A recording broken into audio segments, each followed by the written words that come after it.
Assalamualaikum warahmatullahi wabarakatuh. Perkenalkan, nama saya Syalsananda dengan NIM S1S12302. Nah, pada video kali ini kita akan membahas materi yang sangat penting dalam dunia struktur data dan algoritma, khususnya dalam konteks bahasa Python yaitu Array Based Sequence. Ini adalah bagian dari kuliah kelima pada sesi pembelajaran, yang mana materi ini akan bermanfaat terutama dalam memahami bagaimana Python menyimpan dan mengelola data secara efisien di balik layar. Nah, di sini diberikan gambaran umum tentang apa saja yang nanti saya akan jelaskan. Selanjutnya, kita masuk di Python Types.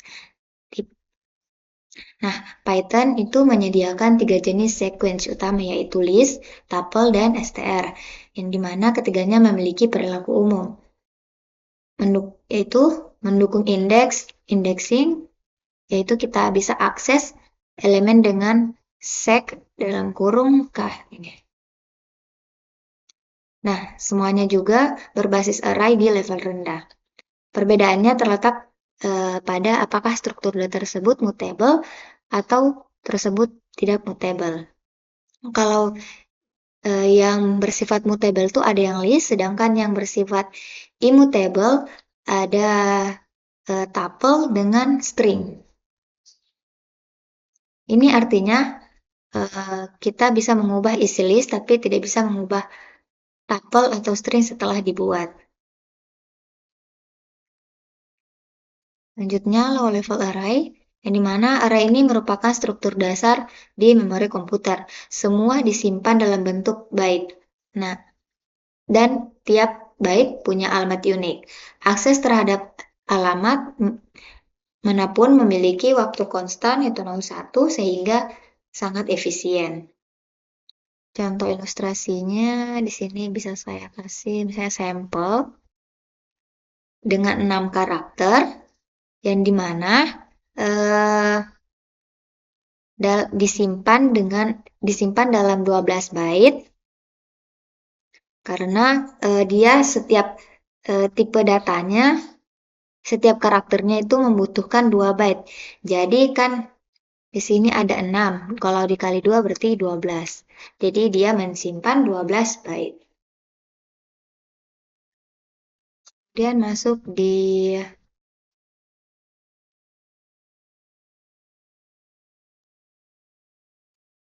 memory address, yang dimana array ini adalah kumpulan variabel yang disimpan berurutan dalam memori. Karena tiap elemen memiliki ukuran yang tetap, kita bisa mengakses elemen K dengan rumus seperti berikut.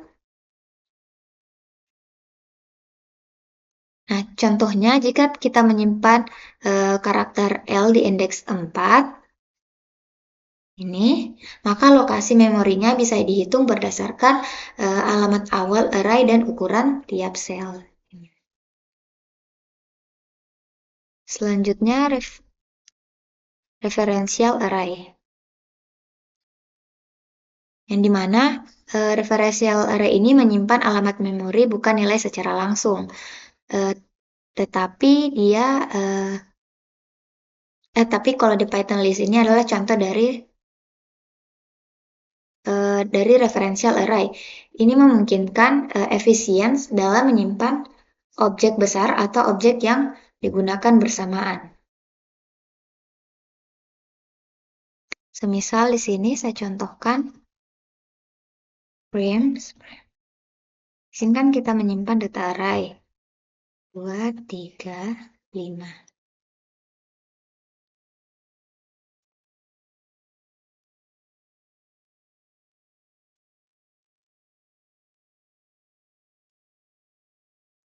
Nah, ini yang dinamakan shallow, yang dimana kedua list ini menunjukkan kedua objek yang sama. Jika kita mengubah objek di salah satu list yang di sini, maka perubahan bisa terlihat di list lain yang di sini. Itu maksudnya. Selanjutnya,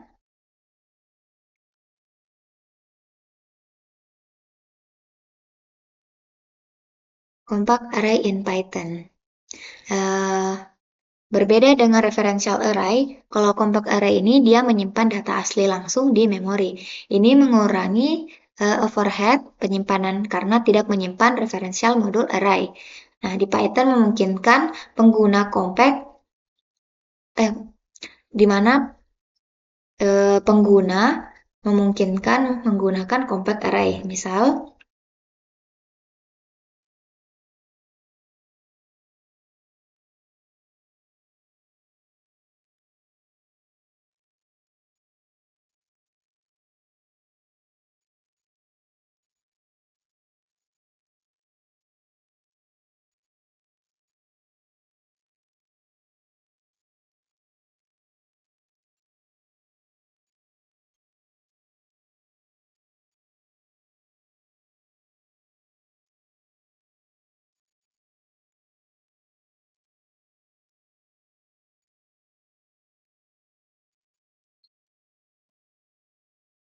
jadi kita menggunakan karakter i untuk menunjukkan bahwa array ini akan menyimpan integer 4 byte. Jadi kalau kita print, pasti hasilnya adalah 2. Hasilnya 5. Sorry. Selanjutnya, dynamic array. Yang dimana Python list ini adalah array dinamis, artinya bisa berubah ukuran ketika kapasitas maksimumnya itu tercapai. Nah, Python secara otomatis akan mengalokasikan array baru yang lebih besar dan menyalin data lama ke dalamnya. Contohnya, sini kita buat kelas dynamic. Kita buat kelas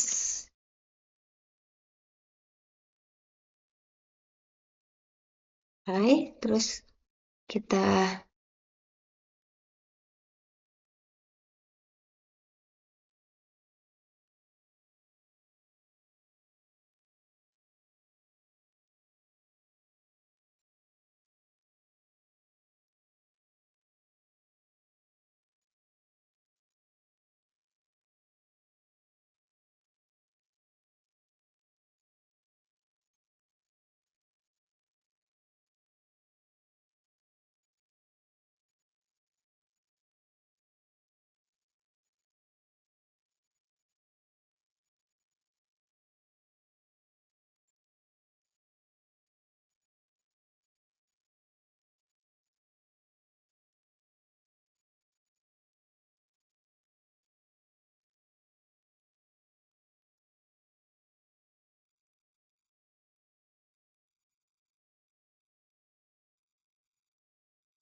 dan kita nanti akan menambahkan kapasitasnya. Kalau dia penuh, kita gunakan metode append.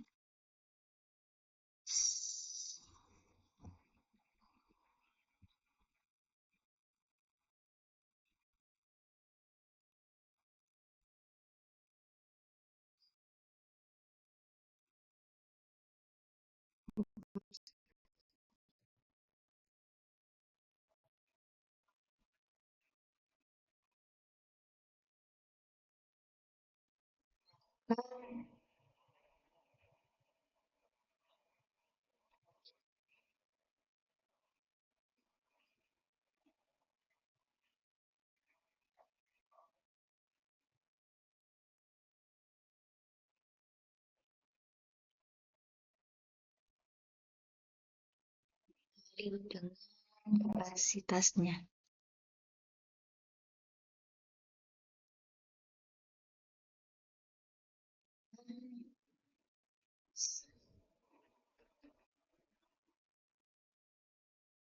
Save data yang ini, yang lama,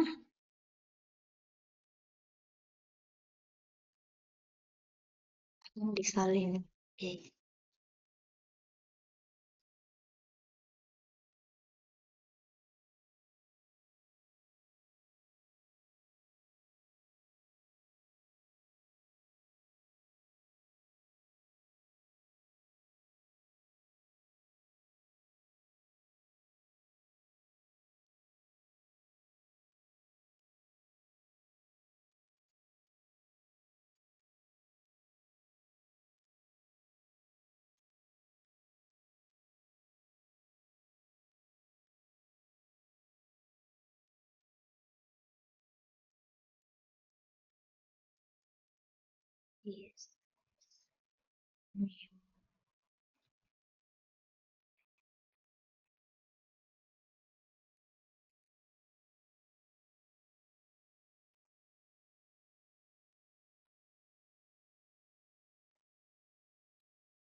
Di sini di mana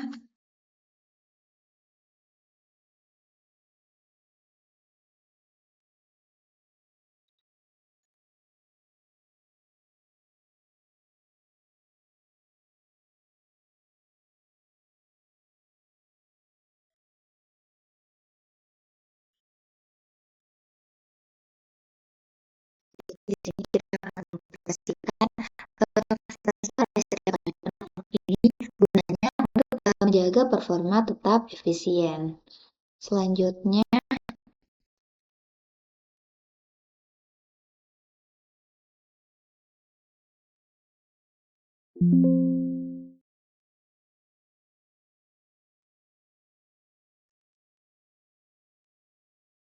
amorphous analysis. Jadi di amorphous analysis ini digunakan untuk memahami performa sequence operasi. Dalam array dinamis, walau di append bisa mahal saat resize, tetapi secara umum biaya rata-ratanya tetap 0,1.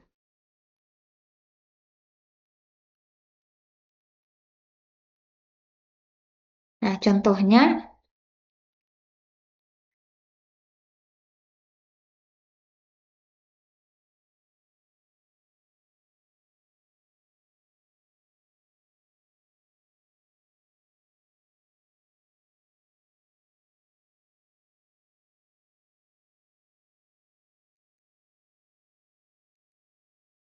di sini saya kasih aja contoh, misal kita melakukan sisanya hanya operasi biasa, maka total waktunya itu masih on end gitu. Terus selanjutnya masuk di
kita masuk di bagian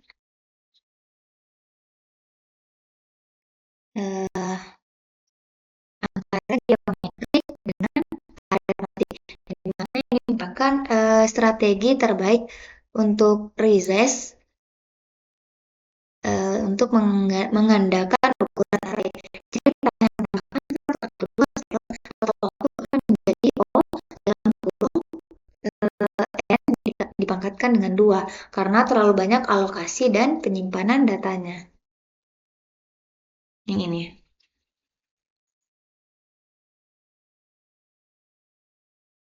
Terus selanjutnya masuk ke memory usage and circuit and array. Yang dimana array ini array yang besar akibat banyak append harus menyusun saat banyak elemen dihapus. Ini agar penggunaan memori tetap ON. Selanjutnya, Python list class, yang dimana metode seperti append, len, metode seperti append, len, terus get item, ini memiliki performa yang konsisten. Sedangkan insert itu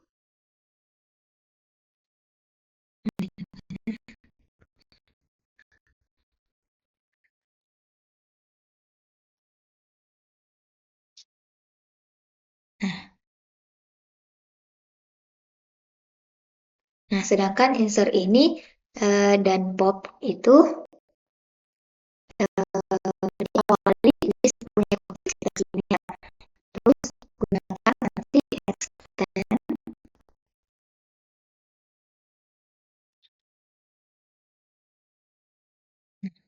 ini yang pop tadi. Nah, kita gunakan extend untuk lebih efisiensinya. Selanjutnya,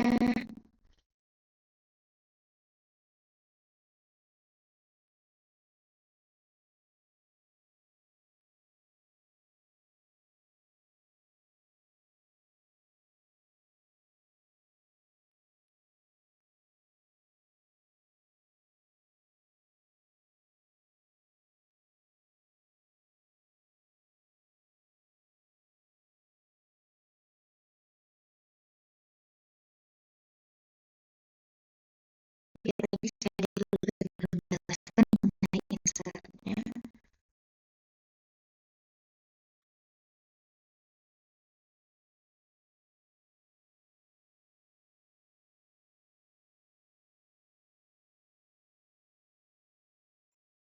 Nah, di sini insert k value ini dia nanti harus menggeser elemen terhadap indeks k. Indeks k. Terus juga dia akan menggunakan kata fungsi remove dan pop untuk juga sebagai alat bantu untuk geser elemennya. Selanjutnya list compression.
Masuk di kita langsung masuk di sorting as sequence.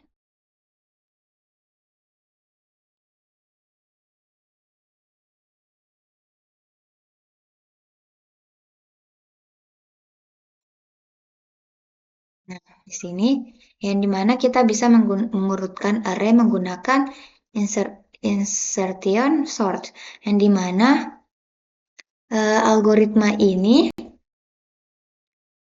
efisien untuk array yang kecil dan setiap array diberikan ke belakang jika berada di posisi yang tepat.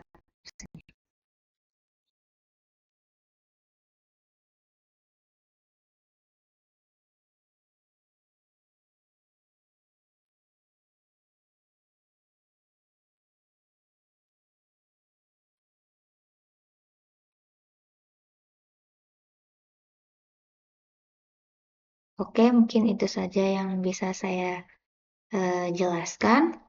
Kurang lebihnya mohon dimaafkan. Saya akhiri dengan kata wabillahi taufiq wal hidayah. Assalamualaikum warahmatullahi wabarakatuh.